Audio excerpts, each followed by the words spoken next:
soit la viergité, soit la viergité, mais à beauté. C'est ça critère, il faut la vierge, soit la viergité, à beauté. Et qu'on soit racine lo kwango et kemi vraiment la ville de Kinshasa bana wana ba ko koma international ba ko kuta na batu ko kata Brazzaville ko kende ko sala kinduma na Brazzaville voyez ce qui na deal normal les amis yebi no tenga to sala porno privé boyokani na ye ça ta déchaba bo filmer papa boyo tikel nango ya benine déchaba kei tellement bon ça. Le fille on a 17 ans couché des garçons à filmer en yemoko à jouer en à moi tu es expatrié comme expatrié on va dans beaucoup de choses sur batini la rabbi sur magicien toi marabout quand tu batini dans mboka oyo comment vous pouvez imaginer bino muto tu na mboka na bino yo awa musala de fora yo bo bino misatu faut bimara na moi si moko biso ma enfant préféré on travaille pas mais on loue la maison. On travaille pas, mais on fait des délires. On travaille pas, mais on boit du champagne. On travaille pas, mais on s'habille. On travaille pas. Bisombo et la man. Je vais prendre de l'argent chez un ministre, pas moins de $3000. Mais je sais qu'il y a des filles qui partent avec lui. Le mercredi soir, DJ nous avait confirmé qu'on devait aller à Brazzaville prendre de l'argent. J'ai dit à Nomi que je ne pouvais pas y aller seule. C'était impossible que j'y aille seule parce que s'il y a un problème, je n'ai pas envie de mourir seule. Et c'est là qu'elle m'a présenté un Ornella. En fait, au bout du compte, elles font du sexe business pour les autres. Le butin de guerre, c'est plutôt le DJ. Mwanza Habiba Didier, de son vrai nom, contacte de cette autorité brazzavilloise qui en tire le plus gros profit. Selon DJ Mwanza, il doit avoir 50% des 2500. Nomi a dit que non, ça peut pas se faire. Comment il va te donner 50%? Même à l'église, on donne à Dieu 10%. C'est ce qu'elle avait dit. Il a dit non, ou sinon je vais péter les plans, ou sinon je vais commencer à crier. Je sais pas moi s'il a déjà eu des problèmes avec des filles là-bas seulement pour question d'argent. Il nous avait même déjà informé que nga côté mbongo na silikaka. Naïveté d'enfance, mauvaise éducation, situation socio-économique déplorable. Quand on vient nous citer, oui, bah pratique bah salaka. Mboa Mélié libéré à 2000 balles. Mboa na saline nzoto na oui habité. Vous comprenez? Mboa qui a la ligne mboa, bah c'est 1500. Quand on vient bangoté. Est-ce que vous êtes capable de ça ngo?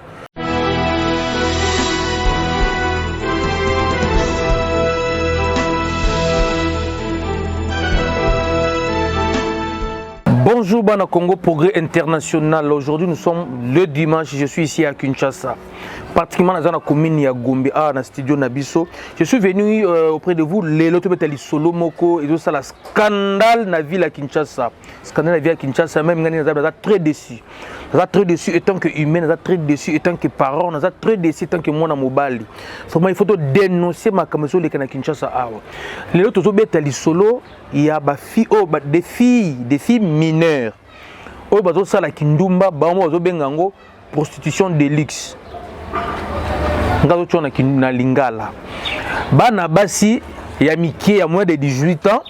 Oh bazo sala kindumba na bango ezali batelema na ba bar te, ba kote batelema na ba boîte te, batelema pena banzela te.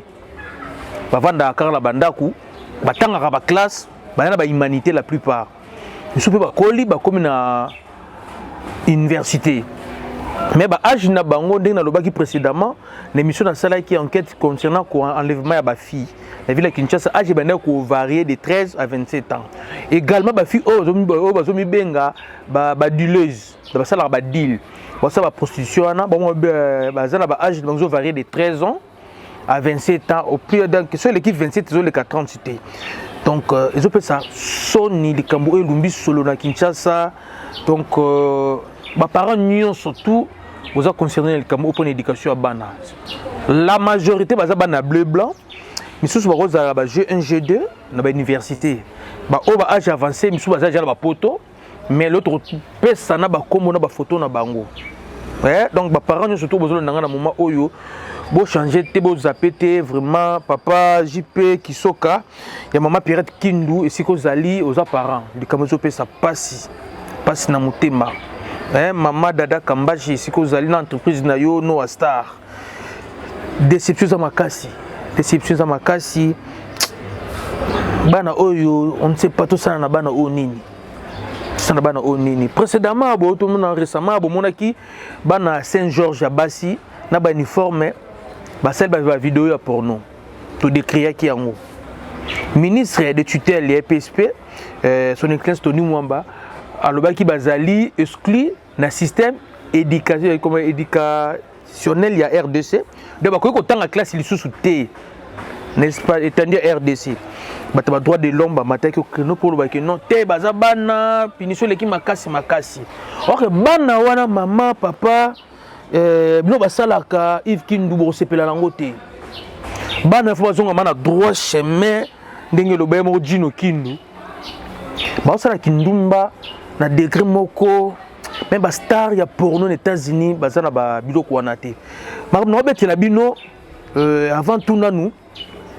Tout mais quand on remonter l'histoire de l'occupation du GES financier banquette ça fait 4e jour en gros quelques éléments on a pu vu qu'on récolter à Kinshasa monsieur to lani bona ba Brazzaville toujours un message na Brazzaville les États-Unis toujours un message monsieur aussi na Belgique na France parce une partie ya ba fille en opé bazabe na poto ba kenda déjà monsieur ba bala pe na ba poto kuna déjà donc l'histoire remonte à l'époque où Wenge Muzika BCBG 4x4 à l'époque j'ai bien cité le président.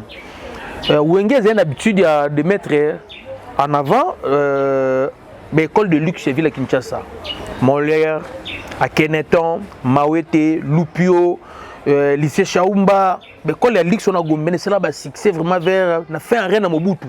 Donc on a fait un reine à Mobutu l'école loin de ça là bas succès. Kofi Olomide pe le sous Boakara Bango, bana Molière à Keneton, Lupio, ba fruit ou elobaka. Et par après on a remarqué bana wana bande konangai. Papa JP Kisoka, Papa JP Kisoka vraiment na ebi na téléphone des autres solo Papa JP il peut que déjà passe.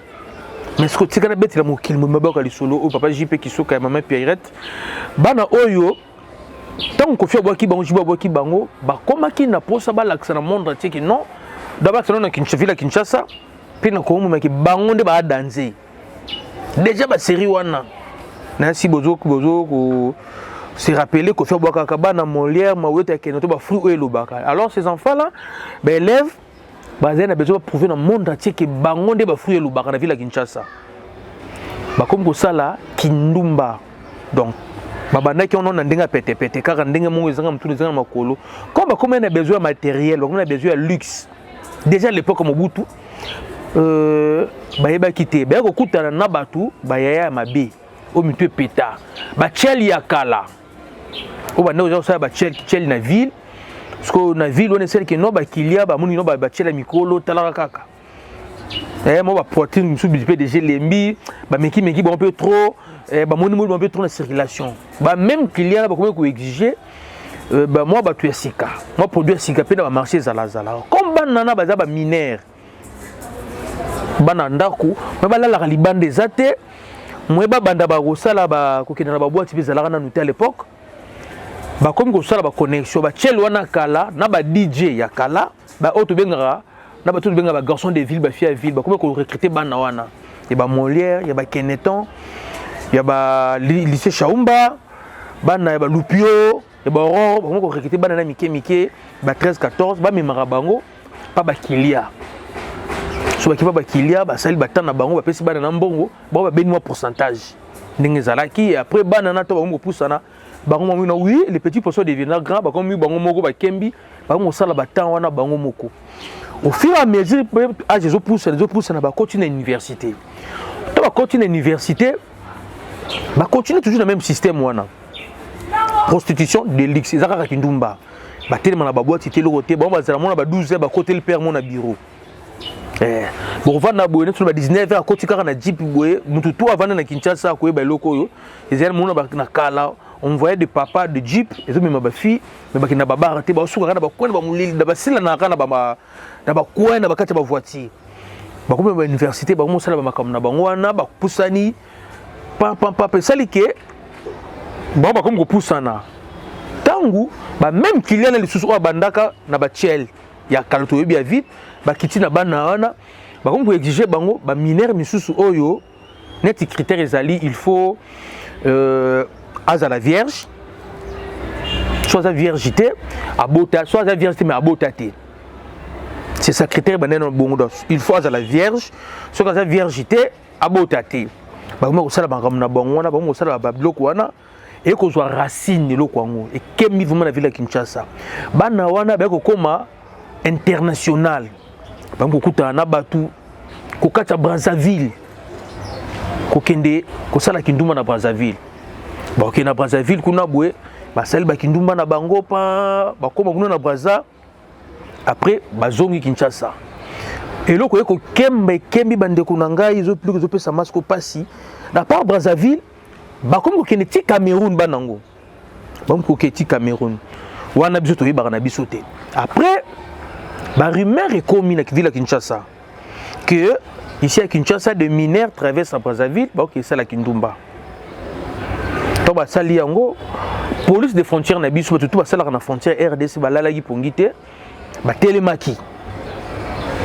Na ba tout ba bureau de ba kota ki na terrain ndenge za la kaka bah te puis crime bah kota na terrain bah celle bah enquête ti bah ko tomber na un certain DJ type moko be DJ yé musala na yépé Adam de connexion donc azora ba fi awa ba sala ba dil na Kinshasa na ba politicien ba comment les autorités na ba hauts fonctionnaires na RDC ba commerçants na ba expatriés ba sala dil na bango awa après awa ba kina ba Brazza ba kina ba nini rumeur mo bima na Kinshasa après ba enquête DGM service national na biso ya immigration na niveau Brazzaville bakanga jomo be DJ na moi c'est 17 ans na tchela kala ba ke Brazzaville a ke no livrer fi wana mais ngana ko lobate bino bolanda na no fi o makuma lobi image oyo après na ozongela bino.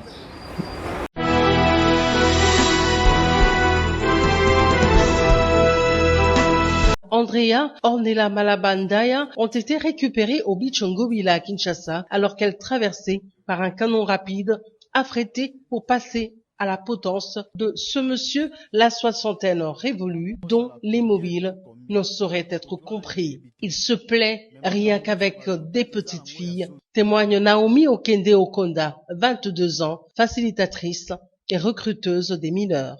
Natuni Andrea nakoki kotia en contact na DJ garçon moboy asala makambo trafic na Brazza. Elle a dit oui, il présente les filles aux hommes. Lui il voulait qu'il y ait de petites filles. Mais moi je voulais aller avec elle. Et lui il a dit on me voulait pas. On voulait elle et que je cherche une autre petite fille. Je m'appelle Andrea, j'ai 17 ans. On partait à Brazzaville pour aller prendre de l'argent chez un ministre. Pas moins de 3 000 $. Mais je sais qu'il y a des filles qui partent avec lui. Le mercredi soir, DJ nous avait confirmé qu'on devait aller à Brazzaville prendre de l'argent.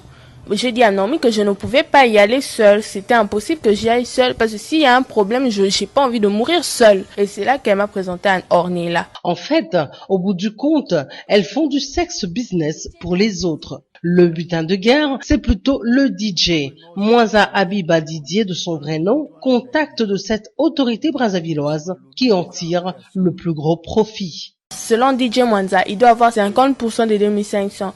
Naomi a dit que non, ça peut pas se faire. Comment il va te donner 50%? Même à l'église, on donne à Dieu 10%. C'est ce qu'elle avait dit. Il a dit non, ou sinon je vais péter les plans, ou sinon je vais commencer à crier. Je sais pas moi s'il a déjà eu des problèmes avec des filles là-bas seulement pour question d'argent. Il nous avait même déjà informé que nga côté mbongo na silikaka. Naïveté d'enfance, mauvaise éducation, situation socio-économique déplorable, des questionnements écœurants. L'une des gamines soutient par ailleurs utiliser ses fonds afin de soigner sa mère malade et payer sa scolarité. Ainsi donc, ce fameux DJ, pas de la musique, est plutôt un spécialiste du proxénétisme et incitation de mineurs à la débauche. Avec son complice pour la traversée, Tati Mboko, chef d'agence S.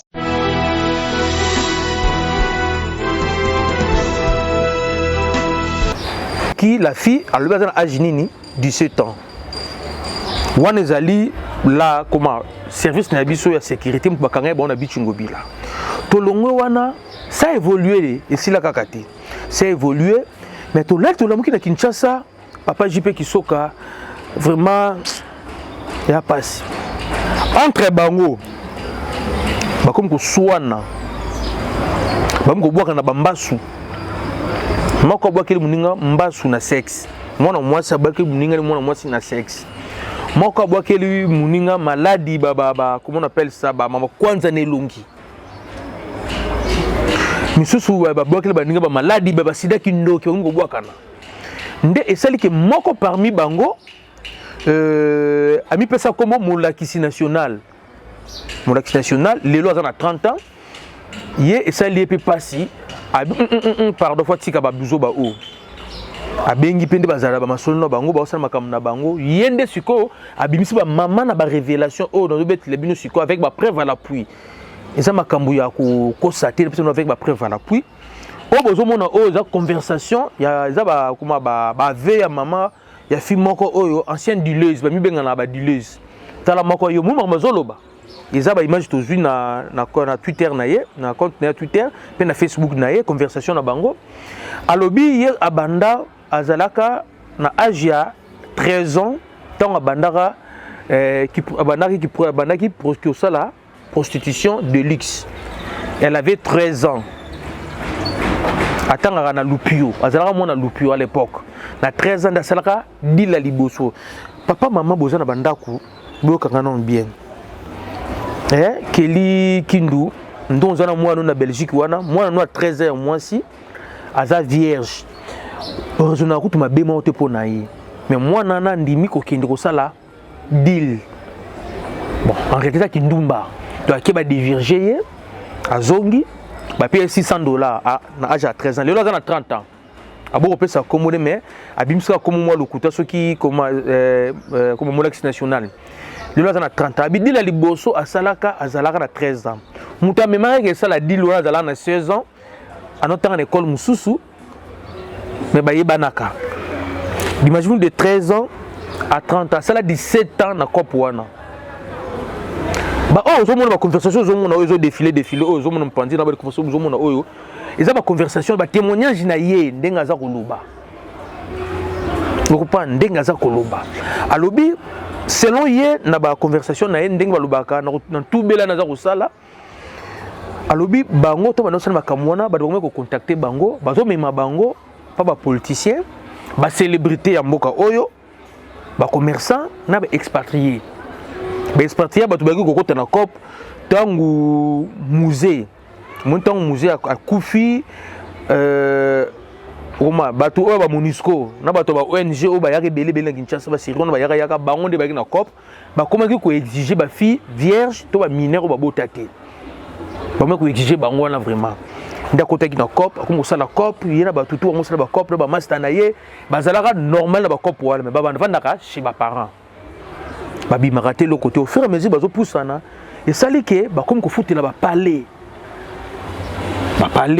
bandaku appartement cher comme on a vu moi luxe je pense que Mandebozel Banambo quand on a quatre villes province de Kinshasa même dans le Lubumbashi sur à Kinshasa même dans le Lubumbashi vous verrez que il y a des filles à foutre l'appartement même sur $500 à tangola la voiture mais finalement ça là qui est l'autre côté pour penser peut-être papa nazala na mbongo to maman nazala na mbongo en réalité papa JP qui soka fiana bazala ba mbongo te chez bango ezaka kino basala ka kindumbo bomba mi benga ka kindumba de luxe donc ba fiona ba koma na cop na bango ba kendaka ba Brazza ko kendaka ba Cameroun awa ba kotaka na ba bureau na ba 12h to ba 14h côté tout na bureau ba salita na bureau et sili na soir ba nous kotana na ba parking comme na kati ba camion ba silani na ça témoignage moko aux États-Unis à l'époque je pense à 2004-2003 il y avait une fille les lois aux États-Unis à Bengingai avant la maternité Bengingai papa Titine Jolie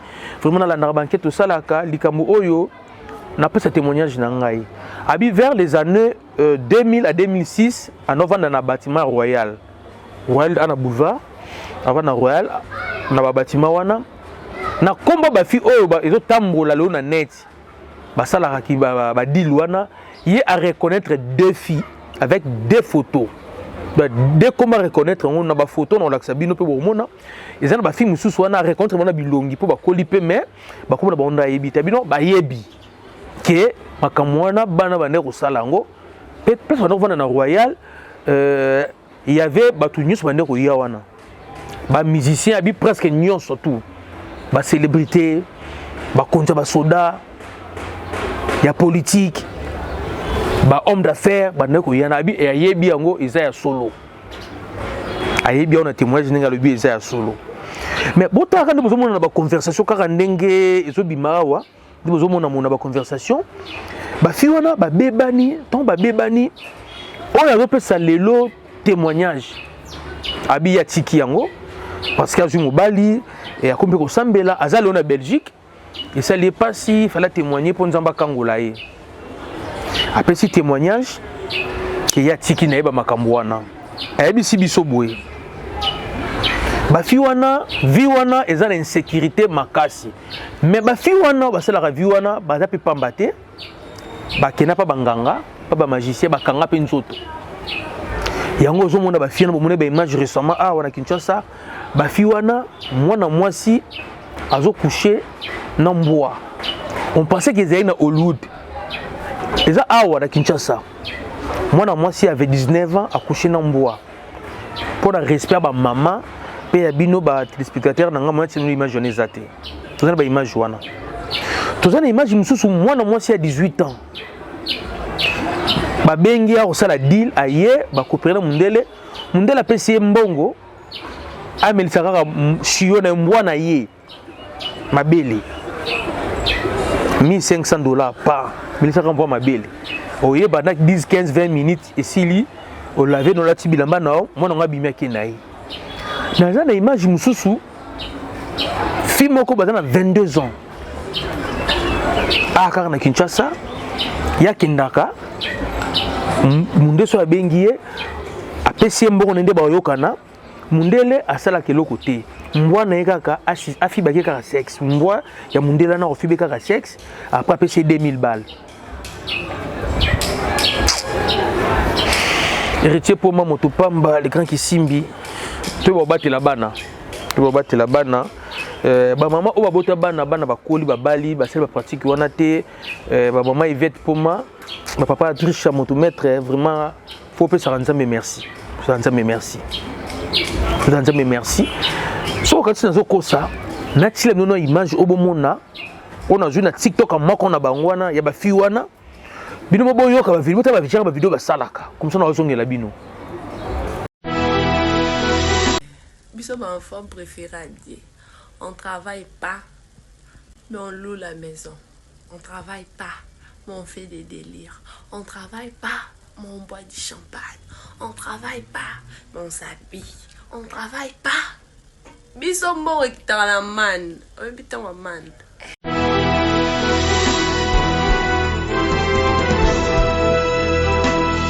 Bomoni. Bazolo babango mo babi nini? Nous on travaille pas. Mais on loue des maisons. On ne travaille pas, mais on met la champagne. Nous, on ne travaille pas, mais on a la vie à luxe. Beaucoup qui vont monter dans le lobby. Ça, c'est l'autre côté. Mais on a la vie à luxe. On monte dans le panza balar. Bande konangai, on monte dans le bon, on a beaucoup de bottes en bon, 250 000 francs congolais. Bottes, on a $25. Là, tu fais on a vendu, on a 8 bottes. Ça, c'est $2,000. Abini ba mbongo kwela ba ba man à l'époque Moïse blo no kwela likolo abilo ba mbongo kwela ba lokolo ba man donc moi na moi bongo akisa la COP azongi na la lipete azongi ba pesier 2 millions de francs congolais ce qui vaut $1,000 américains mamba papa même bandu mbongo bazana na ba France kuna ya ba coup pressé ba futaka ba $300 te mais ana kin ba petit ba ozola ba 1000 babotu wana ebima na ba banque pour comprendre les propres bons ebima na ba banque donc sûrement ce sont des fonctionnaires de l'État ba au cadre parce que ba fonctionnaire bazana ba sera ba 200 000 ba 400 000 francs congolais bot moi des bots on peut ça monte 8 bots ndengeni vous comprenez ba blo monene ba procès 100 jours ki ba bendi mbongo à l'État ba ke kabola mbongo à l'État na ndako mbongo boye nde banque centrale pe sortir mbongo ezate ba bato ngo bango wana ya biloko wana donc oui bots on a 2 millions de francs congolais au zaya da valeur ya $1,000 donc fiona ki asali kopa zongi azu $1,000 vani na pali alobia sala kané le côté avant d'aller na palais mbongo ekwelela ba ko kwelela baboto wana bazana baboto bongo eza ba fonctionnaire à l'état ba haut fonctionnaire à l'état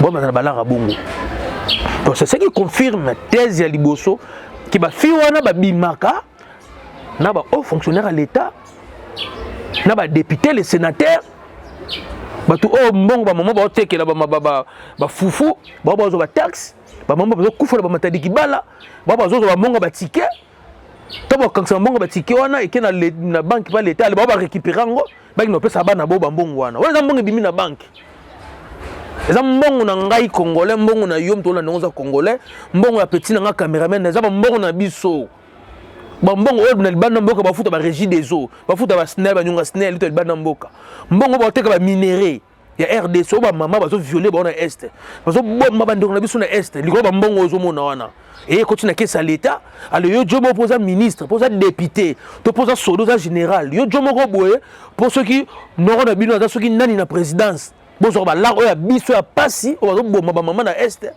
o ba tunanzela même ba conditions za bien te ba maso ezo dinda ba ibora ezo panza na bazo kufa de bino ba benda ba lar na biso de biso ba yuma na bino zo ba lar na biso pour que no kabila ba mineur mais pe ba mineur ba sala ba vidéo na ba lar na biso ceux qui le lobby to boko futa ba taxe na impôt même boko Kuwait vous comprenez ce le boko futa ba taxe na impôt boko ne quoi so to futa ba taxe na impôt to sala ba misala pour boko nkende liboso bino ba benda ba lar pour que na ba petit toyo bo libérer ba lar bo skizer moi kande ko tu po likama mboka talaka ndenge zalaka kaka Yves qui nous doit chemin faut pas zonga vraiment na droit chemin mon vieux Dani Ndende Real de Madrid faut pas zonga na droit chemin dans l'équipe mutata congolais le kamuninga na mboka azati vous comprenez ba muzo tu ba daya batika ba mboka o ba musée batika ba mboka o mobutu kuta daya tika mboka o ko blaga na esprit na biso boete boto bebi sakabana na biso mais ba lar na biso moko bo moto blaga na esprit na biso de lar na biso moko ba congolais bo jobo bebi sakabana na biso moko ba jobo expatrié baza bato ba Monisco basala nini na mboko boki na est kuna basala rien à part regarder qui pédophilie na mboko do benda balar na biso ba bebi sakabana na biso bandeko to ba combattre ce que boza na mboka na ba mboka tout le monde vraiment pesi bino mbote vraiment boza na soutien na biso ba tout ça pe na Kinshasa boza na soutien na biso parce que trop c'est trop tolembi mais toujours la sujet na biso on est ba parenthèse notre image me suis fi oyo bota la fi oyo hier azo papa moko boye papa na basala ke loko tena fi yango basala rien ce papa na kaka ye fi na kitchen appartement pas foutre la kitchen ko tika kani asali ka pipe ça par des respect dans le terme vulgarité vous comprenez que asali ka pipe asala ka pipe 3-4 minutes papa na asisi posa na ye appelle ça que ce qui 300 000 t 250 000 francs na chaque séance basala boso beta on ba 3 fois na semaine tant nazo laksambon ba 500 francs sika on dit moto bima na mnoko nguma mbonge bimi na banque tala bomona mbonge bimi na banque bomoni mbonge bimi na tata nazo laksa donc ndenga zana atosala 3 minutes à pipe à 250 000 francs oh un colonel na RDC aura même pas 250 000 francs salaire à soldat nazo bunda na front salaire na ye même pas 250 même pas $125 mais moi na oyo akaseli kaka pipe tala pour la vidéo à Tchelong n'a été moi on m'a dit à 16 ans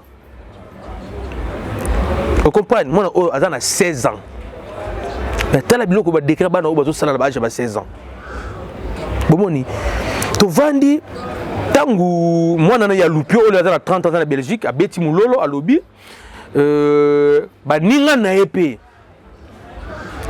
ba fashabi ya pandi boîte ba ninga na ba pandi boîte bazu ba bimisi liste et ba dileuse bano basala ba kopo wana tala liste na bango komoni luka koma mwana bino ezanga ite eza mutu mta tweeter bo tala ba kombo kuna luka koma mwana bino koma ndeko mboluka bana soni ba ba famille soni tala bano tala batanga na ba lupio ba Molière à Kenotan Mawete Aurore ba lycée Chaumba ba Sacré-Cœur ba sanga ba nini comprendre bana soni botala ba komo bien là msuko mwana na bino pesa na kati bomona tangu master bango beti bimisi liste tina kombo ya mutu oyo abandi masolo mutu oyo pe avandi kimiate Yaya avandi kimia te yepe sikoyo ayeko ya sikoyo avec beaucoup de détails. Oh que non lelo papa maman sikoza na ndaku même ana Kinshasa maman Yvette Mbololo kenkeleri tabita et sikoza na ndaku maman bola danga bien. Adi ko pesa ba détails. Abi soko moni fille moi na moi si parce que abi lelo est comme lango élargi donc ba koli ba on peut HP Poussani et c'est que ba nero santo ba na université ba Panzani abi ko pe ko beba tant ba na IEC ba na IPC ba ko sala mais ba na IPC abi bazala ki non local da ba sala ra na ba tuna ba Kinshasa awa mais ba ngo ba nero sala ba Brazzaville ba Cameroun non ke ba Dubai comment ke ba Dubai na ba Libanais na ba homme d'affaires monsieur ba kenan mbele ba poto ba kim mbele ba poto ba IEC to ba na IPC to ba koti ba bomi cop cop ba no ki zo 2000 ba na IPC ba mo zo ba 500 ba 600 cop ekiti donc ba na ifasik ba koti ma solo cop pe sai su nini e balancer so ba ko boma cop ba ko kitisa cop e komi bana ya ISP Gombe IEC na bana o ba sala informatique ba benga bani pas Martin Kanga Izipa to bana Izipa ISN ISP ba koti go ba koti ba solo kopa 2000 ba mozo ba $100 ba 200 nde kopa kufi nde bango tanki ba professionnel bana mabe balo ba po biso to zali soki ba benga nen ba prostituée de luxe ndeni ya ndenge ni mama soni bongo ba kelelo pa mbwa yo mwana posana papa posana mama sono mwana mukie ba kelelo pa mbwa pe ba yoza prostituée de luxe. Tant que tu vas solo wana prix ekiti prix ekufi bana na ba ko changer ce stratégie ba comme ko sala makambu ba ko mi comme ça soit véritable ba professionnel pour nous ba image na ko la sabinoté ba za bana basi ba zo coucher na bamboa na ba niaou na bana mibali pour faire la différence entre bango na bana ba IEC ifasiki na banani mususu wana bana na ba changer théorie ba mi comme si ba lesbienne vous comprenez donc ba comment ba bisexuel ba nango donc na ko ba bisexuel donc ba zo coucher na bana basi na bana mibali pour prouver na ba client na bango ki baza capable ya ko sala ngo ba comment ko balancer ba vidéo ba on a bana basi ba ça l'amour ba on a bana basi moi quand je jouer rôle au mobile moi je jouer rôle au moi si ba vidéo là to ba postera ngo na ba groupe na ba na banina ba sala ça non et ben na ba pe ba marcher ba continuer mso baza ya basi na mboka oyo ba lesbienne mso baza na armée ba homme d'affaires mso basi baza ba lesbienne donc ba fille na ba komi soki lesbienne moko bengié et ki aza mobali il y a qui qu'on a joué rôle en moi si mais il y a dans mon moi si il y a qui on a joué rôle en moi si ce qui lesbienne mususu a bengié que aza moi si il y a qui qu'on a joué rôle en mobali talent niveau professionnel bano ba komi nango à part wana ce qui mobali a bengié a qui qu'on a zongi moi si ce qui peut ba benga que Melissa nia auto mboa mabele a qui qu'on a joué rôle à maman que maman mobota Melissa mboa libeli ce qui ba benga pour na mboa akepe kuna ami comme si ne pe mboa oh bana basi ndenge nini to komi wapi na Kinshasa na makambo aboye ya bande ko na ngai to komi wapi to me kape ko réfléchir ensemble est-ce likambu oyo to ko tika onka kabwe non faut to lobela likambu oyo il faut vraiment to lobela yango parce que zo mema ba danger na ba foyer na zana image ya mutu moko awa. C'est un homme marié. Il est puissant. Mais c'est un homme marié. Moi, si il est puissant, il est reconnu. Parmi les dealers, 18 ans, 19 ans, il y a Bimarana, il y a Analeki. Il y a 19 ans, il y a 17 ans. Mais bon, il y a Bimarana. Et le monsieur a Yebi. Tu vois, il y a Analeki. Il y a Bima, Nayaya, pam. À Libéraya, l'Arabien, et ça, c'est azana bezo siko e ba moko kima ya lu comme mususu ya memelele ki belo kima rangai le ki na pe za tout bien après ça qui va raisonner que non il paraît que ya mo ba poitrine na ye et comme un peu olemba azana bezo o ba poitrine zana nu mobimba yaya qui a joué leki na ye et le monsieur là le homme marié là abimaka na yaya na leki. Vous comprenez? Abimaka na yaya na leki. Mais c'est un homme marié. Abimaka na ba misusu ta ko ba lekaka et créer polémique na clique na bango. Ba ju ba publier bango moko. Ba ninga na misusu. Ka ba ninga na bango ba sali moi vidéo moko bwa muke. Ya elle misusu pour attaquer bango. Ba yana ba leki ba bimana mobali moko. Botala bango yeyo. Ngana le belo moko te bolanda bango boyo kaka. Bomona ba photo na bango. Bomona ba photo na bango publier. Dès ba publier ngo wana moko na bango kaka na ko bebana a publier. Siko moko lisusu pa za wana abi ya kotika pe boete. Yé pas bien publier siko yo liste ya ba mibali. Oh ba bimana ba fiwana.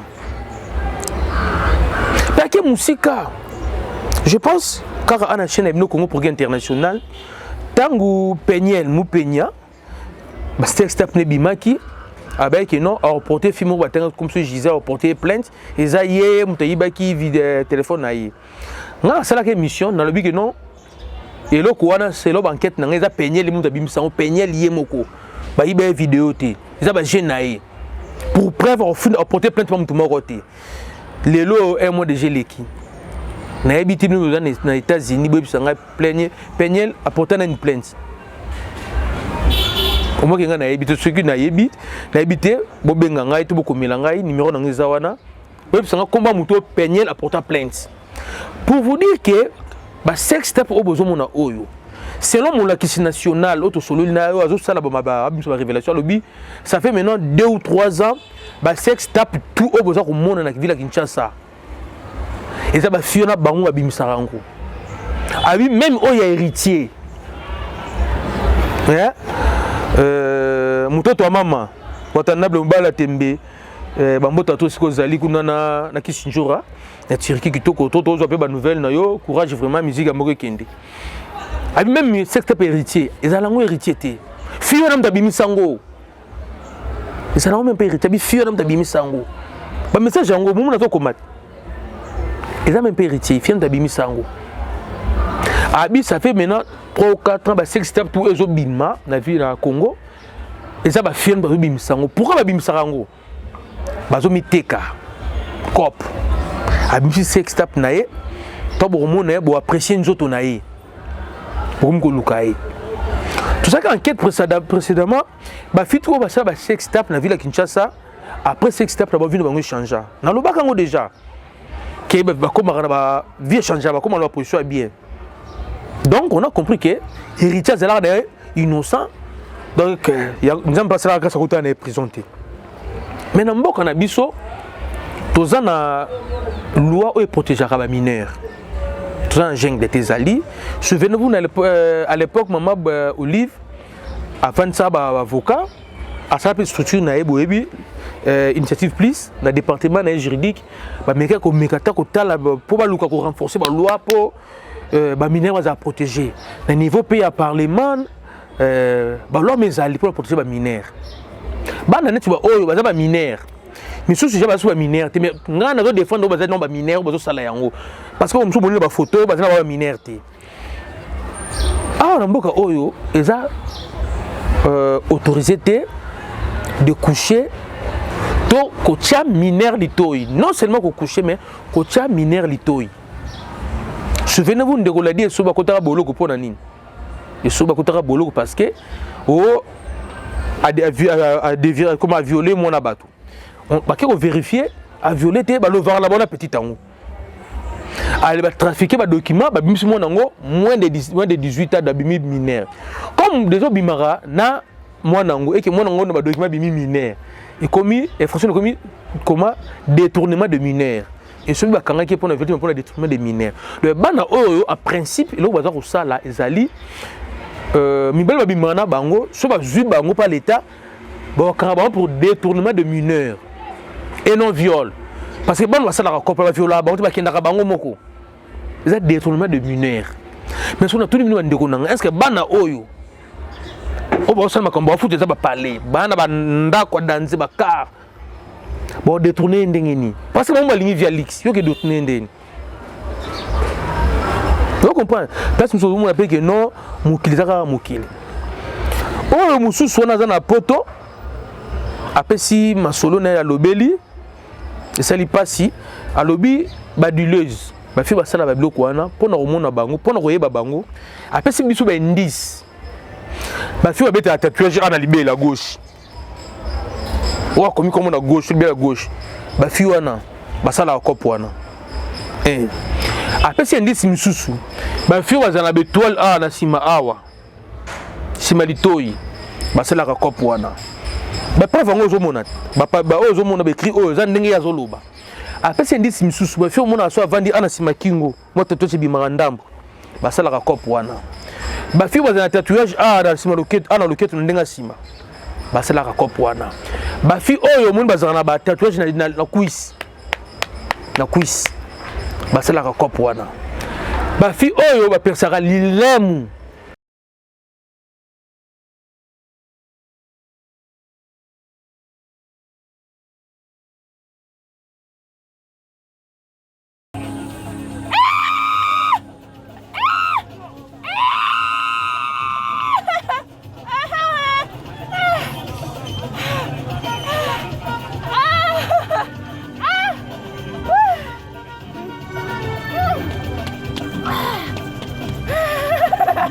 na zolo basala kopo wana bafi o mona ba persaka mutolu so perse mutola tiki yango emonana basala kopo wana boki bendis bafi basala kopo wana bango wana abi bon du fait que ezali ko soni pona ko couvrir yango bango ko sala ndenge nini bango sala ba salon de coiffure on a fait moi salon de coiffure azala moi car azala propre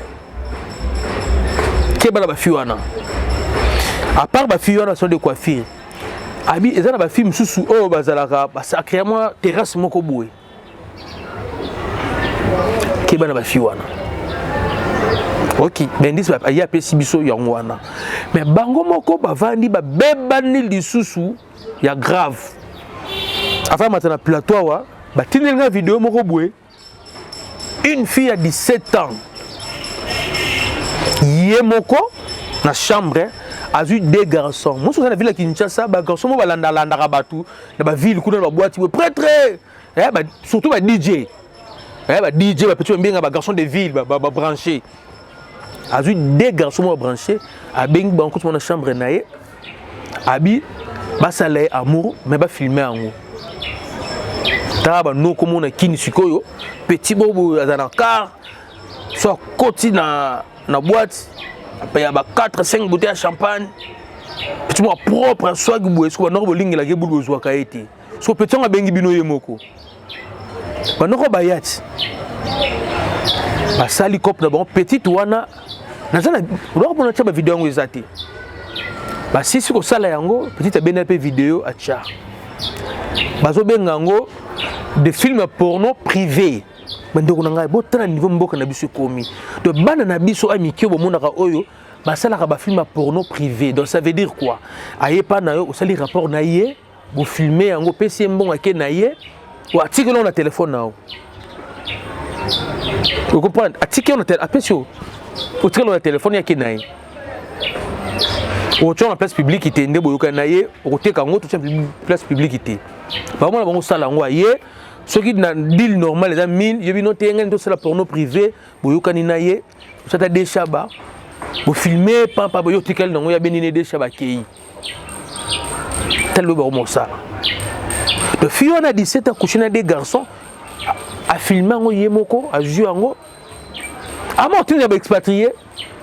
Comme expatrié, on va dans le monde, tu es sur Batini, l'Arabie, tu es un magicien, tu es un marabout. Comment vous pouvez imaginer bino muto tu n'importe bino yo awa musala de fora yo boza bino misatu faut bimara na moi si moko après vous payez sur $1000 $1500 même ba petit ba tonne peut bazali ba petit ba 100 bazali avec kitoko on vous paye beau payer mais au boy deux zones dimara qui non moi si moko trois personnes pour payer $1500 ba fait ba moi au sala bongo je me rappelle encore j'étais avec mon ami amiral Georges Tamba au Canada, on est encore à l'université, la deuxième licence. Na IFASIC, fait ça là, TP Moko Boué, enquête sur la prostitution dans le cimetière ya Gombe. Donc il y a amiral Georges Tamba. Donc il y a place le comment fleuve Congo Hotel. Imprimé moi zala notre endroit kende. Parce qu'à l'IFASIC, on forme non seulement les gens pour la télé, il y a des gens pour la radio, il y a des gens aussi pour la presse écrite. Les lots, internet peut comme médias en ligne. On a imprimé journal il y a IFASIC. Journal académie, on a imprimé les courriers de l'IFASIC comme on a. On s'occuper de la branche à sport. Donc c'est ce qui fait la différence entre chronifoati et journaliste. Moi je suis journaliste. Donc on a imprimé qu'on a. Après, on a toyé dans le cimetière à Gombe, on va dire que l'enquête à partir de Venise, tout le monde va continuer dans le terrain des Arabes, mais dans le terrain golf, on a Gombe, côté terrain bas l'épée. Quand tu vas dire, tu tel peu bango pam pam pam, tu me dis que sur la maman moi badi ko funga, ko ne ba budarana nous après, fallait moi qu'on laisse ça bon moi tuer. Tu laisses pas moi tuer. Déjà ba série wana. Ba ndumba na vie, c'est ce que non cop na bango beba parce que bana basi ba mineur. Moi bomela bango cop déjà na moi ba kota na ba bureau ba sileni na ba jona ba bureau donc maman mo papa va na parler au bala kende musala na poko rozonga ba kosoje j'ai beaucoup travaillé aujourd'hui chérie or rien a sileni na moi mineur na bureau ya blé blanc et na ndora oui non j'ai beaucoup travaillé abiso no ba client na biso tout ba mo sa ja batana moi na ba mineur bi mo ba mineur ba poitrine za na ba mbuma na kati biso ba poitrine des activités mais belé nde ba kino ba lobara ba bunda trop ba bunda ba guerre ya ba 80 jours ba guerre ba moba moba de ba yana afdel donc mo poitrine le mi mondambu ba nana mi ke ba 18 ba poitrine za nanu ba kota déjà na bureau déjà ba série wana ba nduma ba ndeko réclamer ke ba nana ba bébé la bango masolo siko lelo siko yo ba nana ba bébé sa masolo bango ko réclamer que non masolo na bango bébé po bato belé ba koti yango et puis si biso vraiment passe et puis si biso vraiment passe ya passi yango vraiment liste yango yo na bandé sous liste yango yo bota la liste papa maman lukande ko mwana na yo to lukande ko na yo ngai te ngam na komi liste ote za ne bango na bango ba to bimsa ba révélation nga ba tuté ngai na jongo kaka et ça déjà la place publique ngam tu en place publique pété et ça déjà la place publique parce que Twitter les réseaux sociaux les réseaux sociaux et ça déjà la place publique quand na jongo na tu la place publique ça la place publique ngam tu en place publique tala bango yo ba liste ngo ne bimi tala ba photo na bango pango wana bomoni donc et ça la passe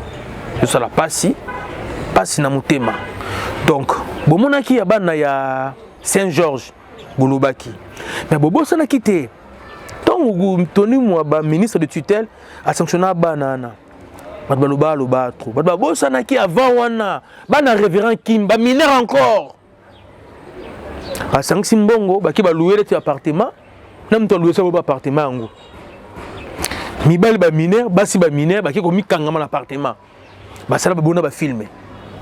Donc mboka za ko beba ba mama bobati la bana ba papa bobati la bana ba yaya bobati la bana mboka za ko beba toujours continuer l'enquête tant que baba zo continuer bimsa ba révélation bisbe to zonga to bimsa ba révélation mboka za ko beba ndeko mo so zo landa ngai ko envier mutu moko te ko mika ko envier mutu moko te ya mwasi ko envier mninga no mwasi te boyi ba pratique ba salaka mbwa amelie libele azu 2000 balles mbwa na sali na nzoto nae oyebite vous comprenez mbwa ki alali na mbwa ba pese 1500 ko envier bango te est-ce que vous êtes capable de sala ngo ngana ko construire ko sala ngo te lelo to suki awa na sibi no moni ba écrit ndenge ba conversation ba révélation ba moko ba moni ba kombo na bango na ba bilongi na bango na vie ba mena en vidéo ba bloc comme sous on a un peu pornographique on a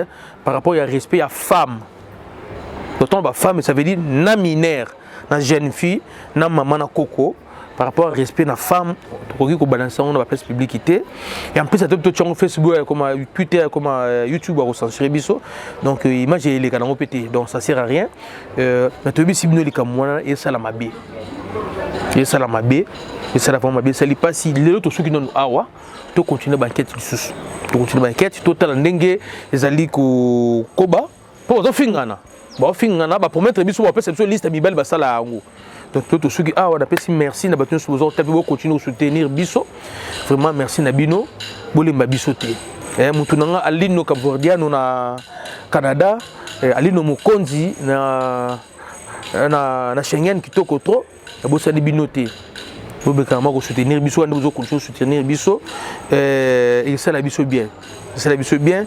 Merci vraiment à papa Moussa, mobile maman Sheila na Orléans en France, na mwana na bino Elohim. To kuta na lobby na dossier mususu to solo là. Merci vraiment.